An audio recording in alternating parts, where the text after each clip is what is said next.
This is the eHealth Radio Network, your source for health advice on demand. And now your host, Eric Michaels. Thanks for joining us once again here on the eHealth Radio Network. This is your host, Eric Michaels. eHealth Radio gives you the most current health information, news, and advice featuring some of the leading innovators in healthcare and wellness who are changing healthcare as we know it. For more eHealth Radio reports, we invite you to visit our main radio channel site at eHealthRadioNetwork.com. Today we're speaking with Dr. Colin Dombroski, a Canadian Certified Pedorthist, founder and CEO of SoleScience, Orthotics clinic plus retail footwear, and best-selling author of the Foot Strength Plan and the Plantar Fasciitis Plan. And Dr. Dombroski, thanks for joining us here today. Thank you for having me on the show. Looking forward to getting into it. You bet, and let's do just that. So for starters, what is a certified pedorthist? Let's start there.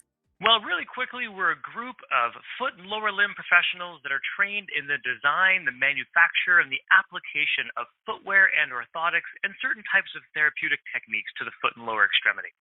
Now, here's a general question for you. Is going barefoot good or bad, and do we need shoes all the time? Get into some of those details. I'm sure listeners would appreciate it.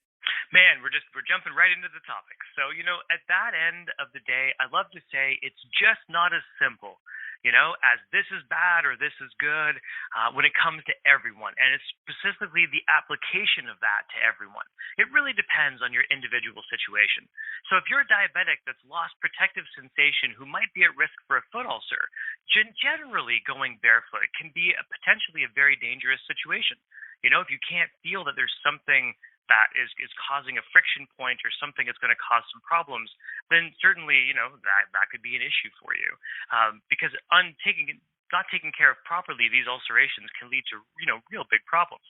On the flip side of that, in controlled settings with the proper application and the proper dose, going barefoot, even in that kind of a situation, can be actually a good thing. Same thing if we look at moms that are going to be moms who are pregnant or who might be postpartum, and they've gone through recent foot shape changes because that relaxin hormone's just going crazy throughout their body. Again, doing too much too soon, too fast in a barefoot condition could lead to potential greater stress and injury. Whereas doing it with the proper dose and application could be protective against some of those foot shape changes that they might see. So again, I really think it's about the application, the dose, and the dependent upon the individual's situation. Definitely. Thank you for that response and input. Most helpful. Now, being a certified pedorthist, what's the best shoe on the market in your opinion? Another question. I'd love to hear your take on that. At the end of the day, again, it depends on the context. I run not only a series of clinics around southwestern Ontario up here in Canada, but we also have a fairly large retail shoe store where we sell thousands of shoes every year. And so I'm asked that question daily by not only customers that come into the store, but by patients in our clinics.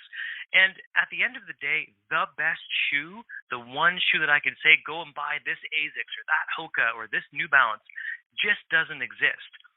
Much like we tell people that you don't have a foot size, you have a foot shape. And because every individual footwear manufacturer is going to manufacture their shoes a little bit differently, it's about how you apply the footwear to what you're doing specifically. So where I really think it comes down to is mismatches on things. If you get the shoe fit properly to your actual shape of your feet, if it's fit to the kind of activity that you want to do in that shoe with the right kind of biomechanics, then that's going to be the best shoe for you. But for me to say everybody should be wearing this brand and this style just doesn't exist. Yeah, thanks for being frank on that. That is most helpful, and thanks for your input as well. Today we're speaking with Dr. Colin Dombroski, a Canadian Certified Pedorthist, founder and CEO of SoleScience, Orthotics clinic plus retail footwear, and best-selling author of the Foot Strength Plan and the Plantar Fasciitis Plan. And he's joined us here today on eHealth Radio's Foot Health and Health News channels, a part of the eHealth Radio Network. Now, Dr. Dombroski, what is the relationship between footwear and pain? Talk to us about that. Well, we can look at it in two different contexts. Number one, it's all about mismatches where, these mismatches can cause pain. So if you've crammed your foot into a shoe that just doesn't fit, it's too narrow, it's too small, your toes are in the end, your toes are all jumped together, that could be one of the things that actually cause pain. If you mismatch what the shoe is trying to do and what your foot is trying to do, that can also cause discomfort and pain. If you're using the wrong kind of shoe for the wrong type of application, so let's say, for instance, you want to do a really aggressive side-to-side sport like soccer or basketball, and you're wearing a shoe that was predominantly made to go, forward and backward, but not so much side to side, well, maybe that puts you at a greater risk of spraining your ankle. So mismatches can be the number one thing where we think about footwear and pain. But let's flip the context of that to say that the correct application of those things can actually help people who are in pain, right? So when we match these things correctly to the shape of your foot, the kind of biomechanics that you have, and the type of activity you want to do in those shoes, man, they could be performance and function changing in a way that makes you, faster and better and less painful. Now, getting into orthotics, what are orthotics? Do they really work, and does everyone need orthotics? Talk to us about that as well. Well, I only have, 6 minutes left, and I could do a 3-hour lecture on this topic, but I'll make it really quick. What is an orthotic? The word orthotics really just means a device that aids a body part. So if it's a back brace or a thumb splint or an ankle brace, those things are really orthotics. What we're talking about are custom foot orthotics, the insoles that will go into your shoe. Okay? So at the end of the day, the first question is here, do they really work? Well, the answer is, heck yes, they work under the correct application. So again, if you're a diabetic at risk of a diabetic foot ulcer, it can reduce your risk of reulceration. If you're a patient with rheumatoid arthritis or osteoarthritis, it can help to increase your function so you can do more things with less pain. So yes, in that regard, they do really work under the correct application. Does everybody need them? In a word, simply, no, they do not. I built a business on telling people when and why they don't need orthotics, but also taking them out of their orthotics when they're no longer useful. These things are a tool that clinicians can use to aid in someone's performance, function, and pain, and sometimes, depending on their individual situation, that might mean it's a long-term scenario. If you have osteoarthritis of your big toe, yes, you're going to wear these things for a longer term to be able to be active and do the things that you want to do. But for other people, where perhaps it's their, mechanics that are keeping them from healing from an injury, we use them as a tool, we get them better, and then we talk about how we can get them out of them so that they don't need to stay in them for years on end. Dr. Dombroski, really appreciate your brief visit with us here today. We can't get enough information on foot health, and it's so important.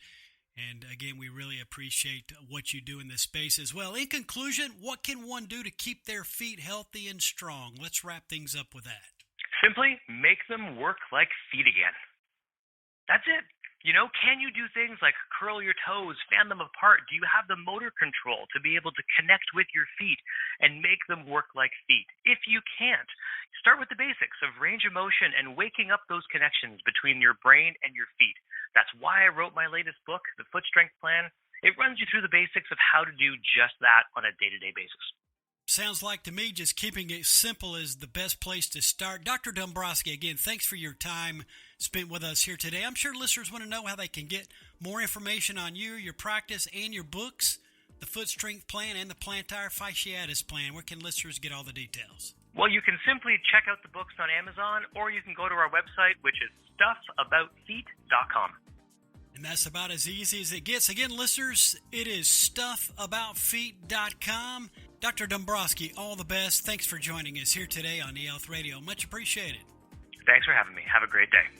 And you as well. We have been speaking with Dr. Colin Dombroski, a Canadian Certified Pedorthist, founder and CEO of SoleScience, Orthotics Clinic plus retail footwear, and best-selling author of the Foot Strength Plan and the Plantar Fasciitis Plan.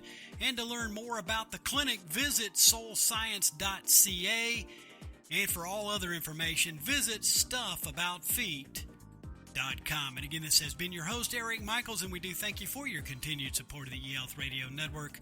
Join us again soon for another episode that will help further expand your knowledge on those things that are important to your health and wellness. For more eHealth Radio reports, we invite you to visit our main radio channel site at eHealthRadioNetwork.com. And as always, we do thank you for tuning in. Thanks for tuning in to the eHealth Radio Network. For more information or to subscribe to this podcast, visit eHealthRadioNetwork.com.